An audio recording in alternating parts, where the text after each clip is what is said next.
What is up, everybody? Welcome back to the Triple Threat Wrestling Podcast. SummerSlam Night 2 is officially in the books. It was a roller coaster, I will tell you. Some matches absolutely delivered. Some left me scratching my head at the end, but overall, it was definitely an entertaining night.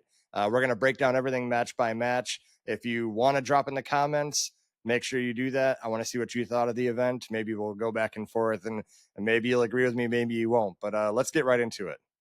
All right, first up, Io Sky versus Rhea Ripley versus Naomi. Very good match. Was it as good as the Evolution match between Io and Rhea?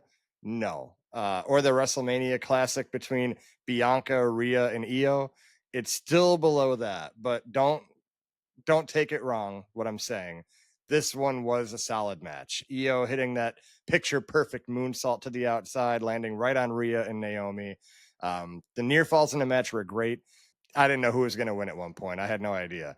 However, Naomi going over was 100% the right call, in my opinion. She just won the title at Evolution. There's no reason to take the title off her and burn that briefcase and do all that within a month. So her pulling the tights of Rhea definitely is going to extend that feud. I don't know where Io goes after this, but I definitely think Naomi and Rhea are going to feud.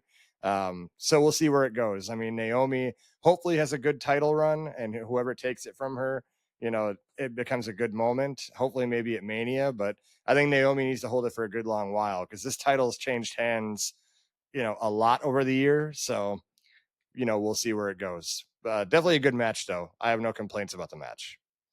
The TLC tag team match was absolute chaos. You have the Wyatt Six versus Fraxium versus DIY versus Motor City Machine Guns and Street Profits and Andrade and Rey Fenix. There's like 12 people in this match. The TLC match was just madness, absolute chaos. All the tables and ladder spots were crazy. There was a 4-table spot where Gargano was going through one, and then Loomis went through another one, and then Phoenix went through a third one, and then Dawkins had this Spanish fly moment through the tables. It just looked like absolute carnage. It was crazy. Candice LeRae took the nastiest bump of the match with the ladder spot. She fell off the one ladder onto the one that was between the ring and the announce table, landed on her arm, kind of weird looking. It looked brutal. I hope she's okay because that was a brutal spot. Ciampa hanging from the title belts, and then he's about to get speared, and he pulls himself up. It had me screaming. I was very terrified for him. I was like, please don't fall on your head. Stay up there. But Gargano saves him with the ladder and brings it over. Honestly, the Wyatt 6-1, I didn't care. I don't care who won this match. It was a blast to watch it. I love seeing all the carnage. Any one of these teams could have won, and I would have said, fine job, well done. I did think it was going to be Andrade and Rey Fenix, but I'm not going to complain. It was still a great match, so no complaints out of me. Next, we have Becky Lynch versus Lyra Valkyria. Becky debuted a new theme. It sounded fire. It's like an actual song. So we'll see. I mean, a lot of the crowd likes to sing the songs of the superstars that they cheer for. So maybe this song will catch on over time. Maybe she'll go back to the other one. I have no idea. But what I heard of the new theme tonight was very good. I definitely enjoyed it. Some of the spots I liked, Lyra hitting that Nightwing from the steel steps onto the floor. Smooth as hell. Very nice. I thought Becky she was going to be hurt there. And then Becky hit the manhandle slam onto the steel chairs. That looked brutal. I thought that Lyra, sold it very well when she got hit with that. The real crazy spot, though, so Lyra is stuck in this chair right around her neck, and Becky's just ramming her into the announce table, and then Becky dives off the announce table onto the chair. Absolutely wild. I thought Lyra was done for. I thought that she's not going to make it through the rest of the match. Becky will just drag her in and pin her. Bayley did get involved late, stopped Becky from finishing Lyra off at that moment. And then, Becky shows up with this chain. She had this chain, and she's regrouping on the table on the floor. And then Lyra just out of nowhere leg dropped through the table. Absolutely crazy. I will say this, though. I really think Lyra should have won. I feel like it would have completed the story arc in the Intercontinental title picture. I think that Lyra was built to win this back, but she's not. And she's going to be out of it for now because she can't challenge for the title again as long as Becky's champion. Bayley interfering. Clearly, the feud between her and Becky's just picking up. I just don't want it to get stale because Bailey and Lyra and Becky have been around each other for months now, and I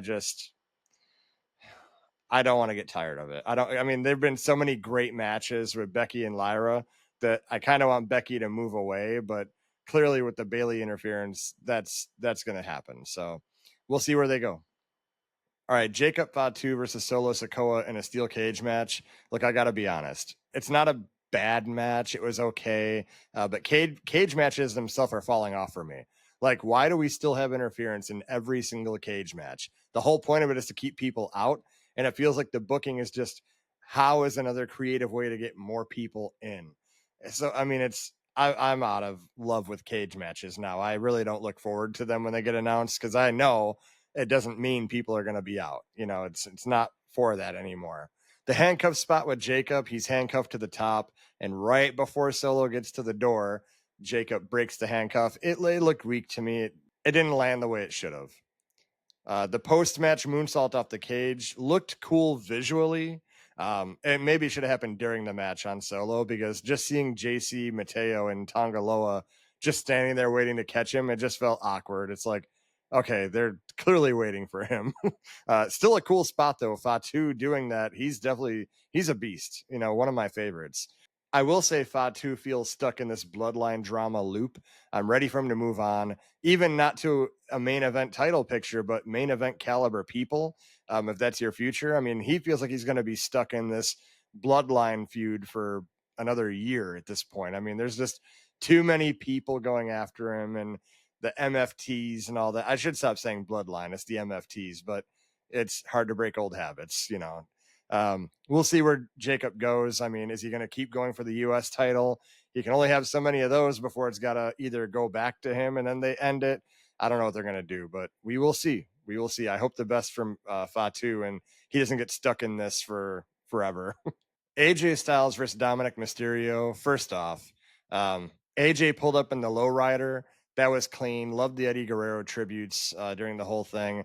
You know, the fake chair shot, and then the antics behind it with AJ putting the chair around his neck and then laying down. The ref has no idea what's going on. Definitely a callback to, you know, one of the famous Eddie Guerrero spots. Another spot they tried to do was the loose boot spot. It just didn't land how it should have. I don't know if Dom didn't undo the boot enough, but AJ had to literally pull the boot off of him to get to the finish. So I don't know. It felt like a very heavy Eddie Guerrero tribute. So, I mean, I'm not complaining, but I do think AJ should have won the title here. Dom winning, I'm not going to hate it. We'll see where he goes from here. Maybe the end game is for Dom and Finn Balor to fight over the IC title. But AJ just deserves so much better. He's just been stuck in all kinds of things that don't elevate him to that main event tier that he's capable of. So, I mean, we'll see where AJ goes from here. Definitely, I think he'll be on the Clash at Paris card. I would hope so. So maybe we're going to get the IC title rematch between these two. We will see.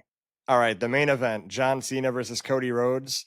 I love that the John Cena entrance is all black and white, and then boom, he hits you with the colors. He's running around. He talks to Stu, the cameraman, and he says, "Let's go to work." And it's like, my inner childhood is back. Felt like classic babyface John Cena, and I think he's officially back after that entrance. So both guys went all out here.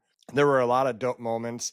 It felt like they were teasing this Cody heel turn during the match, because he hits the pile driver, which is, you know, not supposed to be used. It was used on him by Kevin Owens, and he was taken out for, you know, a month or whatever it was, maybe 3 weeks or whatever.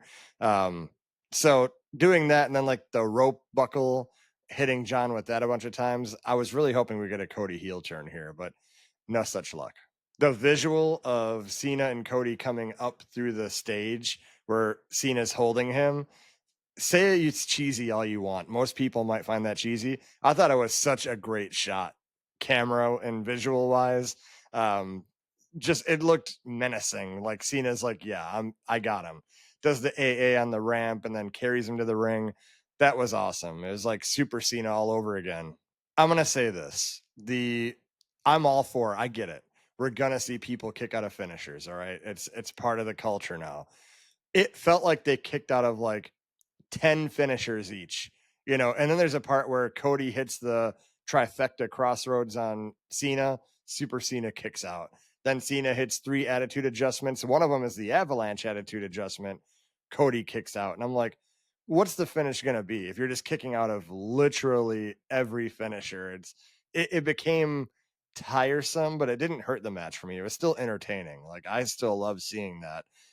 I know it can be tiresome where it's like, there was one time where a crossroads got hit and the crowd didn't even react because they're like, that's not the finish. That's not it's not how it's going to end. But even with that, the match was a banger. Cena looked amazing. It's like he turned the hands of time back because he looked like young Cena all over again. Like, he was doing very well in this match. We will see what happens. I mean, Cody Rhodes, we'll see where he goes with the title now.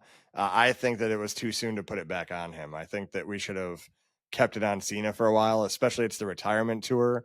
So even if Cena don't leave with the title, he could lose it closer to his end date, because I mean, now it's like you got 4 months left, but you don't have a championship. So we'll see. Maybe that changes.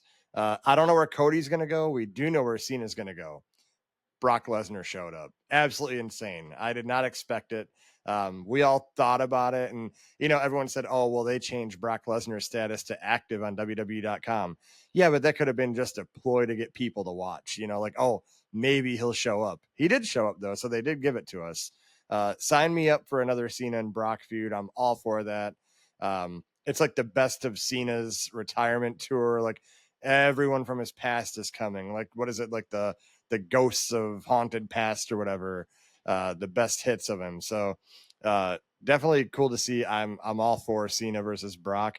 If you're doing the best of, like, I'll do the AJ Styles pray. It'd be really cool if we had Edge come back to WWE to feud with John one last time, but I'm not going to hold my breath on that. So overall, SummerSlam Night 2 delivered. A couple of matches didn't land the way I hoped, but the chaos in the TLC match, the callbacks with Cena, the main event, the Brock Lesnar drama, I mean, is very entertaining. I definitely enjoyed watching it. Let me know what you guys thought. Did Night 2 live up to the hype? Which match was your favorite? What do you want to see next? Where do you think these wrestlers are going to go? And if you enjoyed the breakdown, drop a like, sub to my channel, Triple Threat Wrestling Podcast, and hit that bell so you don't miss any future recaps or games or whatever we might do here on the channel. And check the link in my description box for the link tree. All the affiliate stuff is down there. And until next time, peace out.